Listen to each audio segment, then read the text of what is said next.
Hi everyone, this is Christina Stocks, and I am presenting my action research project on graphic novels and reading comprehension. My action research project was actually sparked by a question that a parent asked me during parent-teacher conferences in the fall. The question was, my kid is reading graphic novels and they seem too easy for them. Should I discourage them from reading them? I'm not a teacher that discourages children from reading books that are interesting to them, but it got me wondering and it got me thinking about a few things. My main question for my research topic was, how do graphic novels support reading comprehension? My study took place at Warren Hills Elementary in Liberty, Missouri, in classroom 310, and at a small back table in the corner of my classroom. I met with 4 fourth grade students, 3 girls and 1 boy. 2 of them were from my homeroom class, and 2 of them were from another classroom across the hall. We met during our morning intervention time from 9:30 to 10, Monday through Thursdays. Each of these students came to me based on some diagnostic assessments that my district does in the fall, the winter, and the spring. Molly is a student from my homeroom class who is 10 years old. Molly has trouble starting and finishing a book.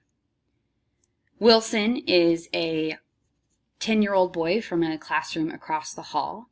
His teacher described him as having great thinking, but had a hard time getting his thoughts down on paper. Kendall is a 10-year-old girl from my homeroom class.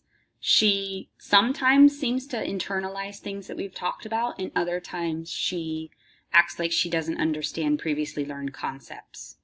And Mariah is a biracial girl from across the hall as well, and her teacher described her as a bit spacey, but was very active in her learning.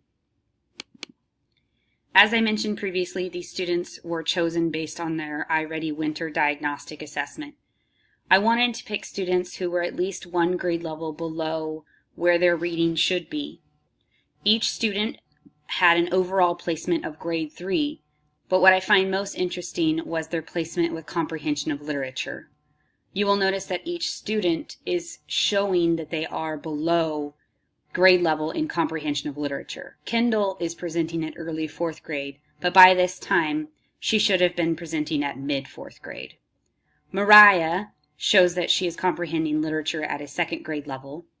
Molly is showing she is comprehending literature at a grade 3 level, and Wilson is showing he is comprehending literature at a grade 1 level.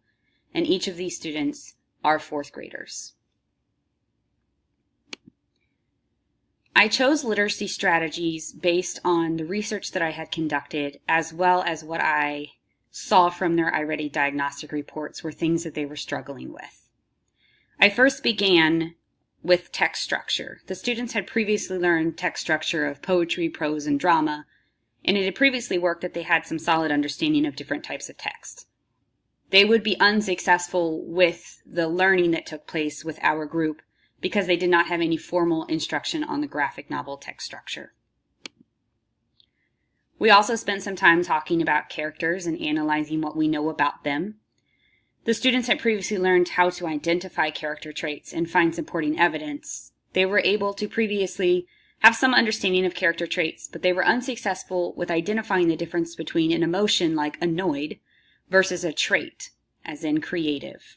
They also had been unsuccessful with identifying particular text evidence to support it. We worked a lot on making predictions.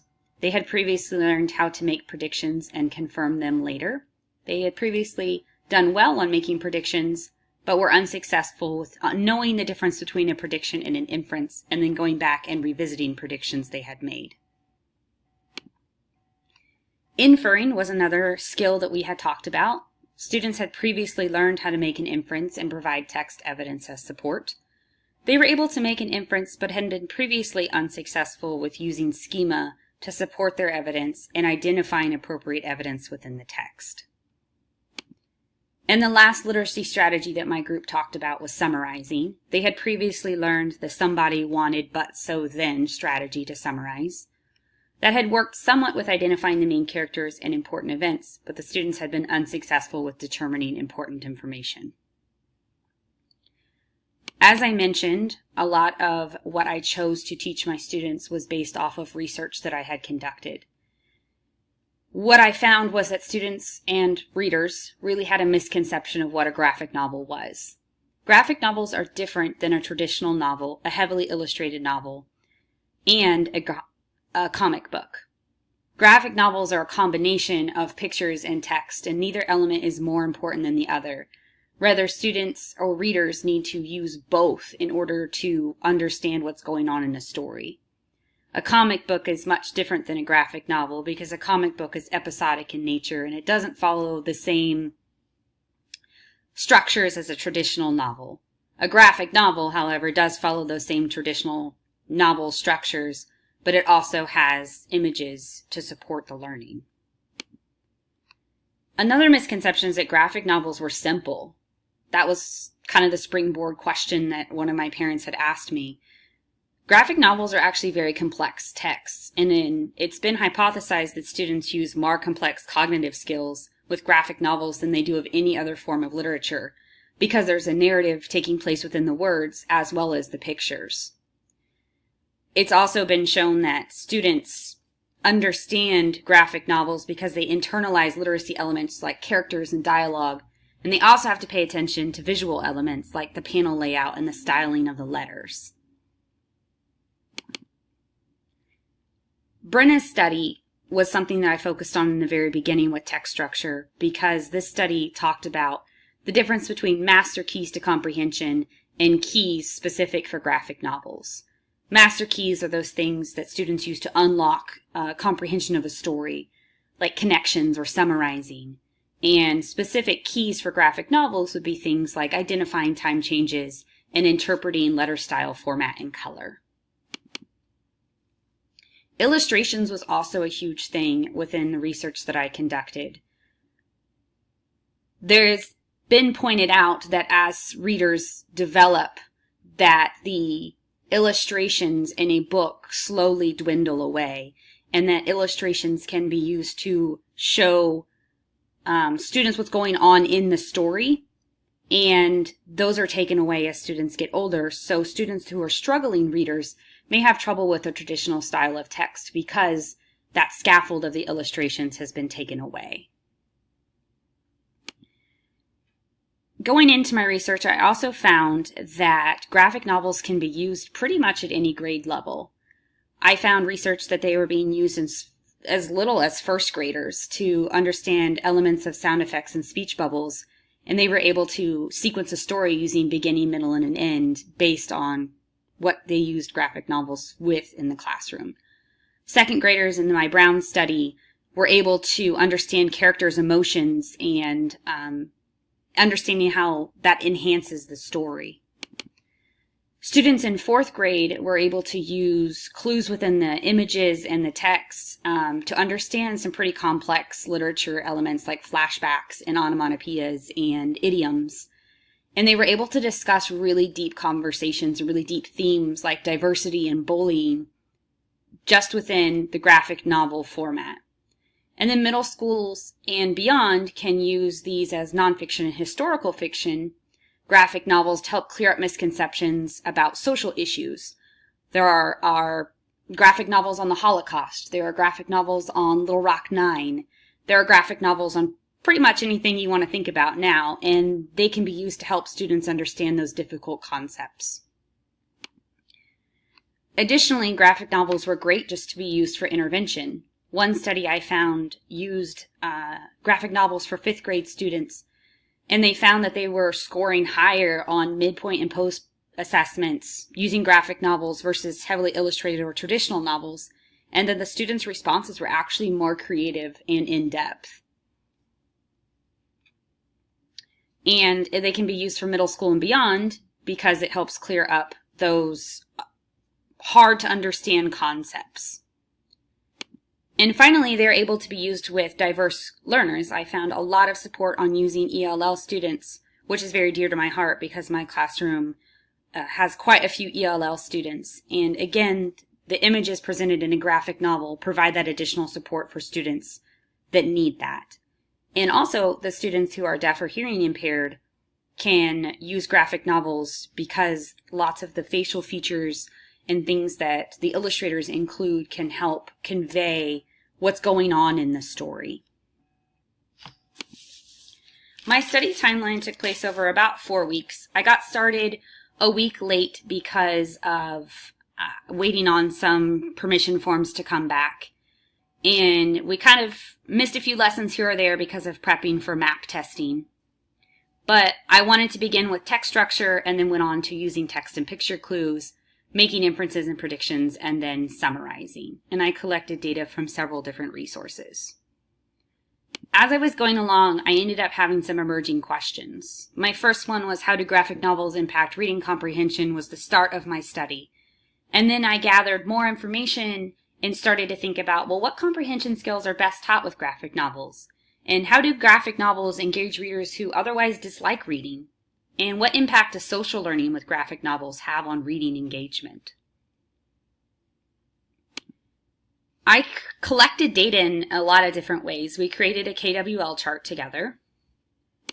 I also collected student work samples. I collected teacher observation notes and student comments. Some teacher reflection journal comments I made was, I love seeing how my students reacted to the prologue. It was really sad. Another great debate ensued. I love being part of this group. I am encouraged by their deep thinking and constant questioning. In comments that my students made, I think she's brave because she tried to save her dad. She's determined because, look, she's trying to hold the car down. See? And she points to a panel. It looks like the guy is a scientist or something. See all the bottles up there. Those comments I recorded and captured as we were going along in our study. Comprehension checks, I took these weekly about different parts of the story that we had completed as a group. And student reflections. Each day I had the students write a reflection about anything. They could write about what they learned, what they were thinking, any of the skills that we had practiced throughout our study. Some themes emerged throughout this, and the first one that really popped out to me was reading engagement. Kendall came in one day and said, I really couldn't sleep last night because I was really worried about what happened to the mom in the story. We had finished for the day. It was met with a lot of groaning, and you left us at a good part. I'm starting to see reading engagement skyrocket. It's from a teacher reflection journal I did. And a student's post-reflection was, I loved it and I want to know where the second book is. Another theme that popped out was learning. My students talked all the time about what they were learning. We're learning about how much the words leave out and how much the pictures say and the facial expressions. And then we added to our KWL chart that gutters mean time, and we have to figure out how much time has passed, like that's their job. And you can see Molly's work sample on her actually conducting an inference, and she marked each section I for inference, S for schema, and T for text evidence. The last theme that I saw was thinking. I was constantly impressed with the thinking that happened with a graphic novel, and I've done book clubs for years. And this is probably the most creative and in-depth conversations that my students have ever had. So one journal reflection I had written was, I was impressed with the amount of thinking that was going on while they were reading. When we got to the page where the main character arrives in the library, the students started to analyze these panels. It looks like the guy is a scientist or something. See all the bottles up there? Wilson stated to the whole group. He kind of looks like a hunter. See all the dead birds, Mariah said? He has them all over the wall like a hunter would. It is important to point out that this page didn't have any words. Also, our KWL chart, the students added that the gutters mean time. We have to figure out how much time has passed. And the student comment from Wilson, at first I was thinking he was haunting the house, and now I'm thinking that he's protecting the house. My conclusions and next steps for my study was I drew the conclusion that graphic novels can be used to teach students reading comprehension skills. I learned that inferring is a really great skill to teach with graphic novels. I also learned that social learning, like being part of a book club or a guided reading group, produces some really great thinking. Next steps for students is I think that they will be more likely to check out and read graphic novels in the future, and that they will need to continue to have intervention to meet grade level targets. The next couple of slides are my references for my study. I have a lot of them.